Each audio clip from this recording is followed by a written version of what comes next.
ওই কাল হাসরের ময়দানে মাথার উপর সরাসরি সূর্য থাকবে রে।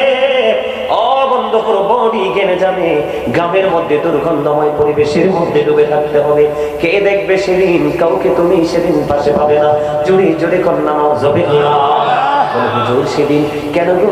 সেদিন সূর্য মাথার উপর থাকবে, তার কারণ হলো সূরা ইনফিতার আল্লাহ বলেছেন ইদাস সামাউ ফাতারাত ওয়া ইদাল কাওয়াকিবু ইনতাসারাত ওয়া ইদাল বিহারু ফুজ্জিরাত ওয়া ইদাল কুবুর বু'সিরাত আলিমাত নাফসুম মা কদ্দামাত ওয়া আখখারাত। আমার আপনার প্রাণের আল্লাহ জানিয়ে দিয়েছেন আকাশটা ভেঙে যাবে, তারকাগুলো সেদিন ঝরে ঝরে পড়বে, সমুদ্র সেদিন উদ্বেলিত হয়ে যাবে। ও বন্ধু, সেই দিন ভয়ঙ্কর কিয়ামতের দিন। মহিলারা সেই দিন গর্ভপাত সন্তান প্রসব করার সময় হওয়ার আগে তার পেটের সন্তান পড়ে যাবে, গর্ভপাত হয়ে যাবে, সে বলতে পারবে না। সেদিন নারী পুরুষ বন্ধে উলঙ্গ হয়ে যাবে, এত ভয়ঙ্কর থাকবে। পুরুষরা বন্ধু খতনাবিহীন অবস্থায় থাকবে, নারী পুরুষ উলঙ্গ, কেউ কারো দিকে নজর দিতে পারবে না, এত ভয়ঙ্কর হবে রে সেই দিন। ও বন্ধু, আকাশটা সেদিন ভেঙে যাবে, তারকাগুলো চুরে চুরে পড়বে, সমুদ্র সেদিন উদ্বেলিত হয়ে যাবে। আমার আল্লাহ বলেছেন ওয়া ইদাল কুবুরু বু'সিরাত আলিমাত নাফসুম মা কদ্দামাত ওয়া আখখারাত। আমার আল্লাহ বলে দিয়েছেন কবরটা যখন ওপেনিং হয়ে যাবে, আপনি আমি প্রত্যেকে দেখতে পারবো, জানতে পারবো কে কি করেছি আর কি করিনি। ও বন্ধু, সব কিছু আপনার আমার চোখের সামনে থাকবে, কাউকে দোষ দেওয়া যাবে না। আমি দেখিনি জানিনি সেটাও বলা যাবে না, সবগুলো আপনার আমার চোখের সামনে থাকবে। এই জন্য বন্ধু, জাহান্নাম থেকে বাঁচতে হলে ও বন্ধু তোমাকে কি করতে হবে? জুলুম বেবিচার থেকে দূরে সরে যেতে হবে। যতই অপরাধ করো, সব অপরাধ তুমি নিজের দায় তোমাকে নিতে হবে। কারণ তুমি চুরি করছো, তোমার উপর তুমি জুলুম করছো, তুমি মিথ্যে বলছো, তোমার উপর তুমি জুলুম করছো, মা বাবার কলিজায় আগুন দিয়েছো, তোমার উপর তুমি জুলুম করেছো, সন্তানকে সুশিক্ষা দিতে পারো নাই, তোমার উপর তুমি জুলুম করেছো। এটার জন্য দায় কিয়ামতের দিন কেউ নেবে না, বিচারের দিন কেউ নেবে না, এটা তোমার দায়, তোমাকেই নিতে হবে। সাবধান হওয়ার দরকার আছে না নাই? সাবধান হওয়ার জন্য জীবনে এই মুহূর্তে সবচেয়ে বড় গুরুত্বপূর্ণ সাবধানতা হলো আল্লাহ বলেছেন join with my dear people come to my paradise. Allah বলেছেন তোমরা আমার প্রিয় লোকেদের সাথে যুক্ত হও আর আমার জান্নাতে চলে আসো। জোরে কন্যা সুবহানাল্লাহ, আরো জোরে সুবহানাল্লাহ। বলছে কি আল্লাহ? আল্লাহ কি বলেছেন? Join with my dear people come to my paradise. Allah বলেছেন ফাদখুলি ফি ইবাদি ওয়াদখুলি জান্নাতি। তোমরা আমার প্রিয় লোকেদের সাথে যুক্ত হও আর আমার জান্নাতে চলে আসো। এই প্রিয় লোক হলো কারা? হক্কানি আলিম এবং হক্কানি আল্লাহর ওলিরা। চলে কন্যা সুবহানাল্লাহ, আরো জোরে বলেন না সুবহানাল্লাহ। সম্মানিত উপস্থিতি, আলোচনা করব না। ওরে বাবা, 2 ঘন্টা হয়ে গেছে, সময় কেমনি যে যায় স্টেজে বসলে কইতে পারি না। আমার কথা কি বুঝতে পারছেন? আরো জোরে বলেন, কথা বুঝতে পারছেন? 5 ওয়াক্ত নামাজ পড়বেন। কয় ওয়াক্ত? আরো জোরে। 5 ওয়াক্ত নামাজ পড়বেন। মিথ্যা কথা থেকে দূরে থাকবেন, পরের হক খাওয়া থেকে দূরে থাকবেন, মানুষের বদনাম করা থেকে দূরে থাকবেন। যদি আপনার জীবনে আপনি যদি মিথ্যা কথা, পরের হক মারা থেকে যদি বেঁচে থাকতে পারেন, আমি বিশ্বাস করি আপনার হাসরটা সহজ হবে। আল্লাহ চাইলে আপনাকে আল্লাহর হকের মাফ আল্লাহ নিজে করে দিতে পারে। পারে কি পারে না? পারে। কিন্তু বান্দার হক যদি আপনি খেয়ে থাকেন, আপনাকে বান্দা যতক্ষণ না মাফ না দিবে ততক্ষণ আপনি মাফ পাবেন না। আমি এক্সাম্পল দেই, আমার নবীজি, এদিকে তাকান, কথা বলেন না। আমার রাসূলকে ডাকা হলো, দাওয়াত দেওয়া হলো, একজন ইন্তেকাল করেছে জানাজা পড়ানোর জন্য। খেয়াল করেন পরের হকটা কত গুরুত্বপূর্ণ। কি করার জন্য? জানাজা পড়ানোর জন্য। নবীজি বললেন সে কি ঋণগ্রস্ত আছে? তখন নবীজিকে জানানো হলো সে 1টি দিরহাম ঋণগ্রস্ত। কয়টি দিরহাম? তার মানে 1 টাকা। কয় টাকা? 1 টাকা। আমাদের হিসাবে 1 টাকা। আমার রাসূল বললেন আমি নবী যদি তার জানাজা পড়িয়ে দেই রে, আমি নবী যদি তার জানাজা পড়িয়ে দেই, তাহলে সে নিয়ামত প্রাপ্ত হবে না। কেন গো নবী? কারণ তার আত্মাটা এখনো অন্যের কাছে বন্দী আছে, কারণ সে এখনো পর্যন্ত ঋণী রে। যতক্ষণ না পর্যন্ত সে ঋণ মুক্ত না হবে, ততক্ষণ পর্যন্ত সে নিয়ামত প্রাপ্ত বান্দা হতে পারবে না। এবার বন্ধু, হযরতে কাতাদা রাদিয়াল্লাহু তাআলা আনহু বললেন ইয়া হাবিবাল্লাহ, নবী গো, ও প্রাণের নবী, নবী গো, আমি তার ঋণ পরিশোধ করে দেব। এই প্রতিশ্রুতি দেওয়ার পরে আমার রাসূল ওই ব্যক্তির জানাজা পড়িয়ে দিয়েছে। জোরে জোরে কল্লা সুবহানাল্লাহ। ভালোবাসে না অহংকারী যারা, তাদেরকে কাল হাসরের ময়দানে আপনার পায়ের নিচে পড়ে মনের অজান্তে কত পিপিলিকা পিষ্ট হয়ে যায়। অহংকারীকে কাল হাসরের ময়দানে ছোট্ট ছোট্ট পিপিলিকার মতো করে বানানো হবে, সবগুলোকে একত্রিত করা হবে, অপমান তাদের চারপাশে ঘেরাও করে ফেলবে, তাদেরকে বাউলাস নামক জাহান্নামের দিকে তাদেরকে টেনে হিঁচড়ে নিয়ে যাওয়া হবে। কথাকে বুঝে আসছে? অহংকার হলো আল্লাহর কুদরতি গায়ের চাদর। আপনি অহংকার করা মানে আপনার স্রষ্টার চাদর ধরে টান দেওয়া, আর তার ঠিকানা হয়ে যায় কোথায়? জাহান্নাম। কোথায়? তাহলে আমরা কি করব? অহংকার মুক্ত হয়ে এখানে বসবো। আমরা নিজেদেরকে অপরাধী মনে করে এখানে বসবো। কি মনে করে? আল্লাহ, সারাটা জীবন গুনাহ করেছি, আজকে আমাদের মাঝে একজন মুসাফির এসেছে, ওনার উসিলায় যদি আজকে আমাদেরকে ক্ষমা করে দাও। এটা থাকতে হবে আপনাদের মনের ভিউ, এটা থাকতে হবে আপনাদের প্রত্যাশা। সেই থিঙ্কিং যখন আপনার মধ্যে থাকবে, আপনাকে কেউ বদলাতে হবে না, আপনার ভিতরের মানুষ অটোই বদলে যাবে। আর ভিতরের মানুষ যদি বদলে যায়, তাহলে আপনার বাহিরের মানুষ কখনোই আর কলঙ্কযুক্ত অধ্যায় যেতে চাইবে না। যাবে? সম্মানিত উপস্থিতি, আমি আপনাদেরকে বলে রাখি, উপস্থিতি কম এটা কিয়ামতের আলামত। কারণ রাসূল কিয়ামতের আলামতের মধ্যে যে আলামত গুলো বলেছে, ফার্স্ট টাইম কি হয়ে যাবে? ধর্মীয় শিক্ষা উঠে যাবে, মূর্খতা বৃদ্ধি পাবে, জিনা, ব্যভিচার, নেশা, গান, বাদ্যযন্ত্র, ইসলাম বিরোধী কাজ বেড়ে যাবে, ইহুদি নাসারাদের সংস্কৃতির চর্চা মুসলিমদের মধ্যে কায়েম হয়ে যাবে। অলরেডি হয়ে গেছে না? কথা বলেন না কেন? হয়েছে না? এই যে আমার দাদা ভাই হাত তুলে দেখাইছি, you are great my grandfather. আলহামদুলিল্লাহ বলেন। আমার দাদা কনফিডেন্সে হাত তুলে দেখাইছে। জজবা দেখছেন নি? প্রেম কিন্তু চামড়ায় থাকে না, প্রেম থাকে কলিজায়। প্রেম করতে বয়স লাগে না। আমার এই মোবাইলে একটা ছবি আছে, দেখাবো। গতকালকে গেছি, একবারে বৃদ্ধ, হাঁটতে পারে না। আমি শুয়ে রয়েছি, বুঝছেন, অনেক ক্লান্ত না, শুয়ে রয়েছি। আয়সা ডাকতেছে, আমার বন্ধু কোথায়? আমাকে মিন করে বলছে, অথচ জীবনে দেখাও নাই। আমার বন্ধু কোথায়? আমি অবাক হয়ে গেলাম। আমার কিন্তু কানে আসতেছে, একবারে বৃদ্ধ, আমার বন্ধু কোথায়? ডাক্তার। পরে দেখলাম সবাই চলে গেল, কিন্তু মুরব্বী আমার পাশে বসে আছে। তো আমি ওঠার পরে দেখলাম ঠান্ডা, আমার গায়ে যে কম্বল দিছে, কম্বলটা ওনাকে মুড়িয়ে দিলাম। দেওয়ার পরে আবার উনি বলতেছে, আমি আপনার ওয়াজ ছাড়া কারো ওয়াজ শুনি না, এবং আপনার ওয়াজ থেকে আমি এত তথ্য পেয়েছি, থাকলে আমাকে আরো কিছু শিখিয়ে দেন। সুবহানাল্লাহ বলেন না? এই জন্য বললাম, প্রেম চামড়াতে থাকে না, প্রেম থাকে কলিজায়। প্রেমের কোনো বয়স নাই। কথা কি বুঝতে পারছেন? এটা কার সাথে প্রেমের জায়গা? আল্লাহ রাসূলের সাথে প্রেমের জায়গা। আমি তো মুগ্ধ হয়ে গেছি, কত মনোমুগ্ধকর পরিবেশ। শীত চাইলেও আমাদেরকে অ্যাটাক করতে পারবে না, ঠান্ডা অ্যাটাক করতে পারবে? পারবে না। এত মনোমুগ্ধকর পরিবেশ, আপনারা আসতে পারেননি, এতটা হতভাগা, এতটা দুর্ভাগা, আফসোস। আমি সত্যি অসাধারণ, প্রতিদিন তো প্রোগ্রাম করতেছি, এক এক জায়গায় এক এক রকমের ডিজাইনেবল পরিবেশ, তো তারপরও কেন জানি অসাধারণ মনে হচ্ছে আপনাদের রুচি। কিন্তু আলোচনা শুনে আপনি যদি আপনার ক্যারেক্টারটাকে বিউটিফুল করতে পারেন, তাহলে আমি আপনাকে বলবো, আপনি সত্যিকারের সফল একজন মানুষ। কথা বলেন? কথা কি বুঝতে পেরেছেন?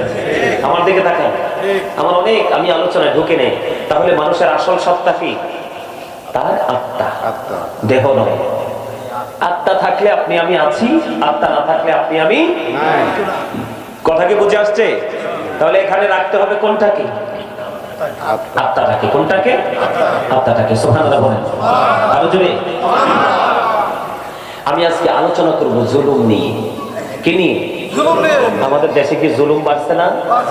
কথার জুলুম, হাতের জুলুম, মুখের জুলুম, কানের জুলুম, চোখের জুলুম, পায়ের জুলুম, আপাত মস্তকের জুলুম শুরু হয়ে গেছে অলরেডি। কথা বলেন না কেন? আজকে আমি সেই জুলুম নিয়ে আজকে আলোচনা করবো আপনাদের সামনে। শুনবেন তো একটু? জুলুম নিয়ে ওয়াজের বেশি দরকার এই কারণে, এখন পাড়ায় পাড়ায়, মহল্লায় মহল্লায়, এলাকায় এলাকায় জালেমের সংখ্যা দিন দিন বেড়ে যাচ্ছে। কথা বলেন না কেন? আরো জোরে। একটু ওয়াজ করার দরকার আছে না? তবে তার আগে আমি আপনাদেরকে একটু মজার আলোচনা শোনাতে চাই। আমি যে দুরূদ পড়লাম, কি বললাম? বন্ধুরে আমার, আমার নবী, আপনার নবী তো জাহানের বাদশা নবী রাহমাতুল লিল আলামিন, তিনি বন্ধু জানিয়ে দিয়েছেন কেউ যদি মদিনার নবীর সাথে প্রেমের ডুরি লাগাইয়া চুমার দিনে 80 বার যদি দরুদ পড়তে পারো, তাহলে 80 বছরের সগীরা গুনাহ আমার আল্লাহ মাফ করে দেয়। আর জোরে বলেন না সুবহানাল্লাহ। আমি আমার প্রাণী রাসূলকে ভালোবেসে দরুদ সালাম পড়েছি, এই জন্য আপনাদেরকে বলে দিই, মদিনাওয়ালার সাথে প্রেমের ডোরি লাগাইয়া দরুদ পড়তে থাকেন। রাসূল জানিয়ে দিলেন, দুনিয়ায় তুমি যত বেশি দরুদ পড়বে, কাল হাসরে তত বেশি আমি নবীর কাছে থাকার সুযোগ পাবে। সুবহানাল্লাহ। বন্ধুরে আমার, শুধু তাই নয়, শুধু তাই নয় রে বন্ধু, আমার রাসূল জানিয়ে দিয়েছেন, দাইলামি শরীফের মধ্যে এসেছে হাদিস খানা, হাদিসের রাবী হলেন হযরত আনাস রাদিয়াল্লাহু তাআলা আনহু। আমার নবী, আপনার নবী, দু জাহানের বাদশা নবী রাহমাতুল লিল আলামিন, তিনি জানিয়ে দিয়েছে বন্ধুরে, কেউ যদি মদিনার নবীর সাথে প্রেমের ডোরি লাগাইয়া প্রতিদিন যদি 1000 বার যদি দরুদ পড়তে পারো, তাহলে রাসূল জানিয়ে দিলেন, জান্নাত না দেখা পর্যন্ত তোমার মরণ হবে না। জোরে জোরে বলেন না সুবহানাল্লাহ। আর জোরে বলেন না সুবহানাল্লাহ। মন যদি দিতে হয় নবীকে দিও, আহা প্রাণ যদি দিতে হয় নবীকে দিও, তোমার কষ্ট যত না যিনি সইতে পারে না, তোমার কষ্ট যত না যিনি সইতে পারে না, সেই নবীকে ভালোবেসে, সেই নবীকে ভালোবেসে দরুদ পড়িও, মন যদি দিতে হয় নবীকে দিও, আহা প্রাণ যদি দিতে হয় নবীকে দিও, আহা সাকারাতের বিছানাতে কি যে যন্ত্রণা, 7 সমুদ্রের পানি দিলে তৃষ্ণা মিটবে না, ওই কঠিন বিপদের দিনে, ওই কঠিন বিপদের দিনে পাশে থাকিও, মন যদি দিতে হয় নবীকে দিও, আহা প্রাণ যদি দিতে হয় নবীকে দিও। মারহাবা। আপনারা চট্টগ্রামকে আমি প্রেমের নগরী বলি। কিসের নগরী? আপনাদেরকে খুশি করার জন্য বলছি না, আমি আর কয়েকটা ওয়াজে বলছি, প্রসঙ্গ যখন আসছে তখন।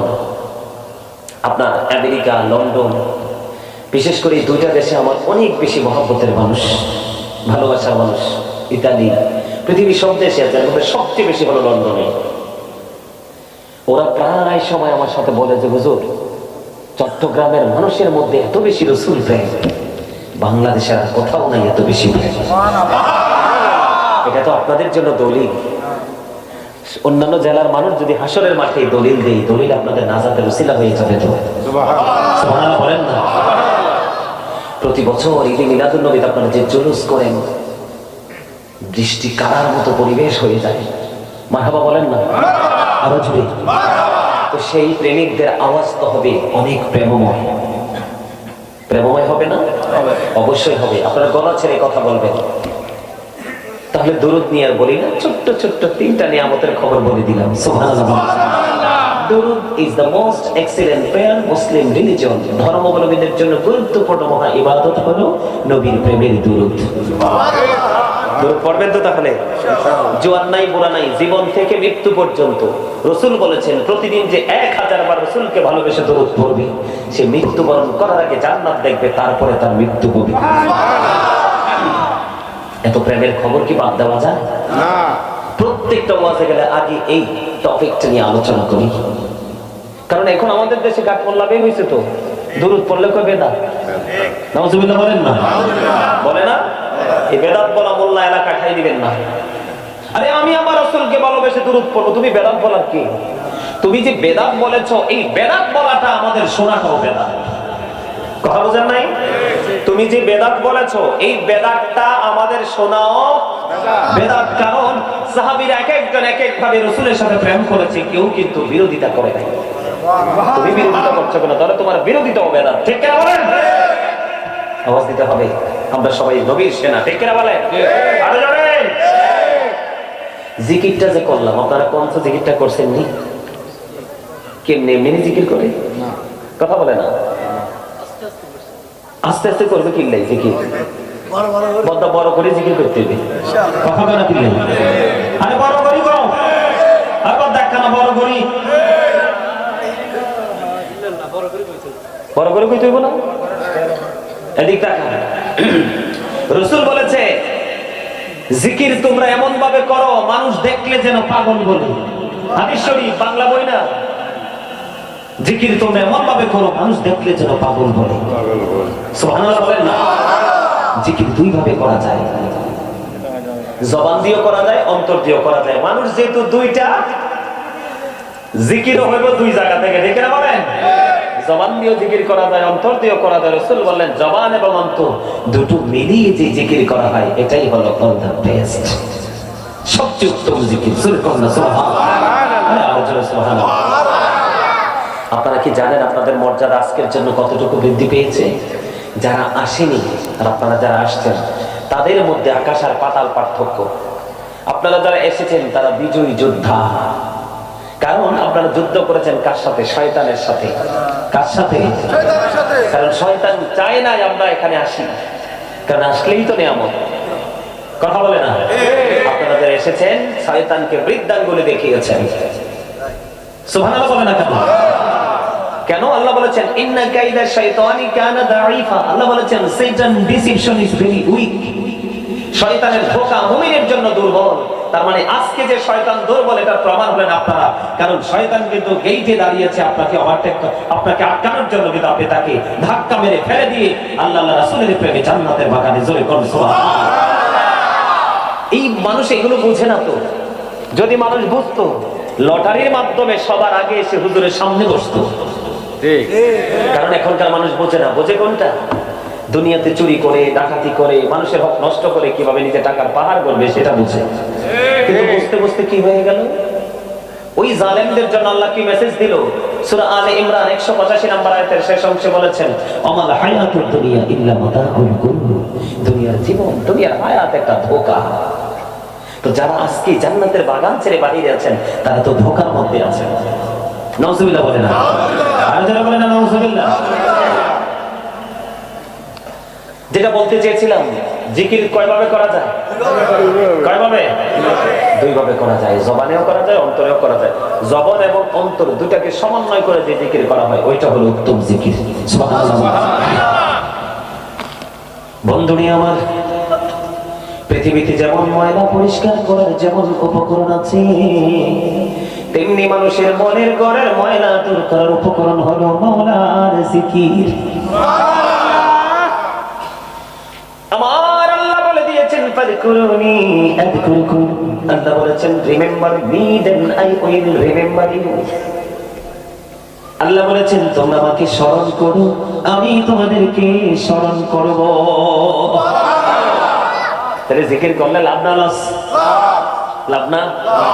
সায়েন্টিফিকরা কি বলেছেন? সায়েন্টিফিকরা বক্তব্য দিয়েছেন জিকির ইজ দা হার্ট মেডিসিন। জিকির হলো হার্টের ওষুধ। জিকির কিসের ওষুধ? যত বেশি জিকির করবেন স্ট্রং থাকবে, তত বেশি বলে হুজুর জিকির কোনটা? আমার রাসূল জানিয়ে দিয়েছেন বন্ধু, সুবহানাল্লাহ বলা জিকির, আলহামদুলিল্লাহ বলা জিকির, আল্লাহু আকবার বলা জিকির, লা ইলাহা ইল্লাল্লাহ বলা জিকির। কাউকে ভালো কাজে দেখাও এটাও জিকির, কাউকে মন্দ কাজ করতে দেখলে থামিয়ে দাও এটাও জিকির, নামাজে গিয়েছো এটাও জিকির, হজে গিয়েছো ওটাও জিকির। জোরে জোরে করুন না সুবহানাল্লাহ।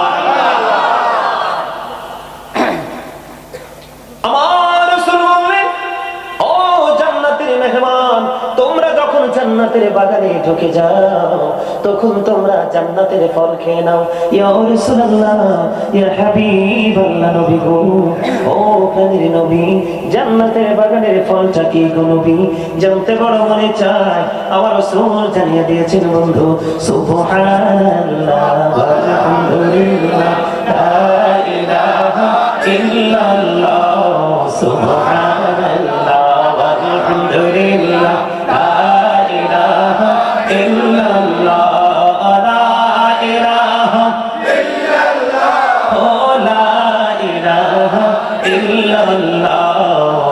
আরশে কুরসি রহ কলম সৃষ্টি জাহান ওসিলা, আরশে কুরসি লৌহ কলম সৃষ্টি জাহান অসিলানি যে আল্লাহ খুশি হইয়া নাম রাখিলেন হাবিবুল্লাহ সুবহানাল্লাহ আলহামদুলিল্লাহ লা ইলাহা ইল্লাল্লাহ লা ইলাহা ইল্লাল্লাহ লা ইলাহা ইল্লাল্লাহ লা ইলাহা ইল্লাল্লাহ মুহাম্মাদুর রাসূলুল্লাহ সাল্লাল্লাহু আলাইহি ওয়াসাল্লাম জোরে জোরে বলেন আলহামদুলিল্লাহ। খবর মজা লাগে না? মজা না? আল্লাহ আমরা যদি দুনিয়ায় বসে বসে রাখি, আল্লাহ আল্লাহর জায়গা থেকে আমাদেরকে স্মরণ করবে। সুবহানাল্লাহ। আমি মজার একটা হাদিস শরীফ শোনাই আপনাদেরকে। আল্লাহ রাসূল বললেন, বান্দা আল্লাহকে যেমন মনে করে ঠিক আল্লাহ ওই বান্দার কাছে তেমন। বুঝেন নাই? আপনি যদি মনে করেন আপনার আল্লাহ আপনার কাছে নেয়ামত, আমি যদি মনে করি আমার আল্লাহ আমার কাছে নেয়ামত, সত্যি আল্লাহ আপনার জীবনে নেয়ামতই হয়ে যাবে। আপনার জীবনে কখনোই কিয়ামত হবে না। হবে না কেন? প্রত্যেকটা জিনিস নির্ভর করে তার নিয়তের উপরে। ইন্নামাল আমালু বিন্নিয়াত। সবাই জানেন, এটা জানেন না? কথা বলেন। এবার আমার রাসূল জানিয়ে দিলেন, বন্ধু আপনি যদি একা একা জিকির করেন, মালিকও আপনার জিকির একা একা করবে। আমার রাসূল বলে দিলেন, ও বন্ধু আমার রাসূল বলে দিলেন, কেউ যদি জিকির করতে করতে আল্লাহর দিকে এক বিঘা পরিমাণে গিয়ে যায়, আমার আল্লাহ রাসূলকে বললেন, হাবিব আপনি জানিয়ে দেন গো, আমি আমার ওই বান্দার দিকে এক গজ পরিমাণ এগিয়ে আসি। হুজুর শুধু তাই নয়, আমার রাসূল জানিয়ে দিয়েছে, বন্ধু কেউ যদি জিকির করতে করতে এক হাত পরিমাণ আল্লাহর দিকে এগিয়ে যায় রে, আল্লাহ আল্লাহর ওই বান্দার দিকে দুই হাত পরিমাণ এগিয়ে আসে। কেউ যদি হেঁটে হেঁটে আল্লাহর দিকে যায় জিকির করতে করতে, আল্লাহর বান্দার দিকে আল্লাহ দুই হাত দৌড়ে চলে আসে। জোরে জোরে কোন সুবহানাল্লাহ। আমরা এই জলসায় বসে বসে মাওলার জিকির করি, আমার মালিক জানিয়ে দিলেন, দুনিয়ায় তুমি কোন জলসায় বসে জিকির করো গো, আল্লাহ রাব্বুল আলামিন তার চাইতে উত্তম জলসায় তোমার জিকির করে। সুবহানাল্লাহ। তার মানে আমার বাপরা প্রশ্ন করতে পারেন, বলে হুজুর আল্লাহ দৌড়ে আসার মানে কি? আমি এক বিঘা গেলে আল্লাহ এক গজ, আমি এক হাত আগাইলে আল্লাহ দুই হাত, তার মানে হলো কি? আপনি যত দ্রুত মালিককে আপন করে পেতে চান, তার চাইতে দ্রুত আপনার মালিক আপনার আপন হয়ে যায়। সবচেয়ে বড় মজার খবর হলো, এই যে জান্নাতের বাগানে বসলাম, আমরা যা করছি সব আমাদের জান্নাতের নিয়ামত। ও বন্ধু এখানে আপনাকে বলে গেলে চলবে না, ওয়াজ বুঝে নেন। দুনিয়ার খাবার খাইলে দেহের শান্তি মিলে, কিসের? দুনিয়ার খাবার খাইলে বডিটার শান্তি মিলি, ওই বডিটা বন্ধু প্রশান্ত হয়ে যায়। ও বন্ধু এটা হলো দেহের খাবার, আর রুহের খোরাক হলো আমল।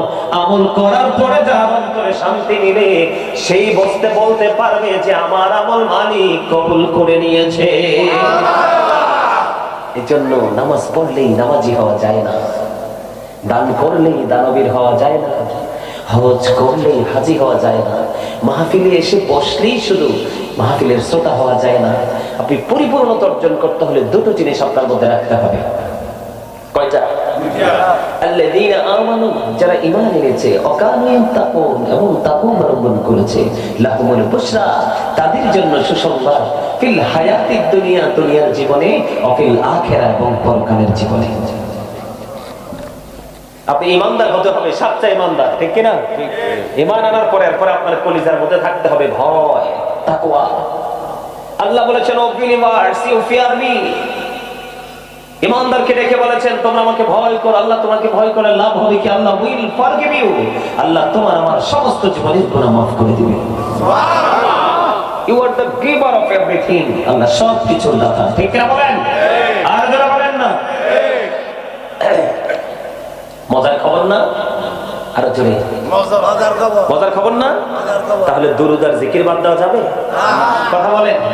তবে সব জিকিরই আপনি ইজিলি করতে পারবেন, তবে দুইটা জিকির ভেরি হার্ড। একটা জিকির হলো নামাজ। সুদের টাকায় জামা বানিয়ে নামাজ পড়লে লাভ হবে না। মানুষের হক নষ্ট করে খাবার খাইয়া এই দেহ দিয়ে সেজদা দিলে, কপাল দিয়ে সেজদা দিলে সেজদা কবুল হবে না। প্রস্রাব করে হুট করে পানি খরচ করে গিয়ে নামাজে দাঁড়িয়ে গেল, ওই নামাজ দিয়ে কোনো ফায়দা হবে না। সাআদ বিন মুআয রাদিয়াল্লাহু তাআলা ইন্তেকালের পরে ওনার জানাজায় ৭০,০০০ ফেরেশতা অংশগ্রহণ করেছিল। তারপরেও রাসূল সাহাবায়ে কেরামদেরকে নিয়ে ওনার কবরের পাশে দাঁড়িয়ে দাঁড়িয়ে দোয়া করতেছে। সাহাবায়ে কেরাম প্রশ্ন করলেন, ইয়া রাসূলুল্লাহ, দোয়া করার কারণ কি? নবীজি বলে দিলেন, তার জীবনে এত বেশি আমল ছিল, তার জানাজায় ৭০,০০০ ফেরেশতা অংশগ্রহণ করেছে, তারপরেও তার কবর আযাবের সম্ভাবনা রয়েছে। ইয়া রাসূলুল্লাহ, ইয়া হাবিবাল্লাহ, নবী গো, কেন গো নবী? আমার রাসূল বলে দিলেন, এই কারণে, কারণ সে প্রস্রাব করে ভালো করে পবিত্র হতো না। এখনকার ছেলেরা যে অসভ্য ফ্যান করে, দাদারা কি কর, সে অসভ্য ফ্যান করে, প্রস্রাব করতে বসতেই তো পারে না, টাইট ফিট, ঠিক করে বলেন।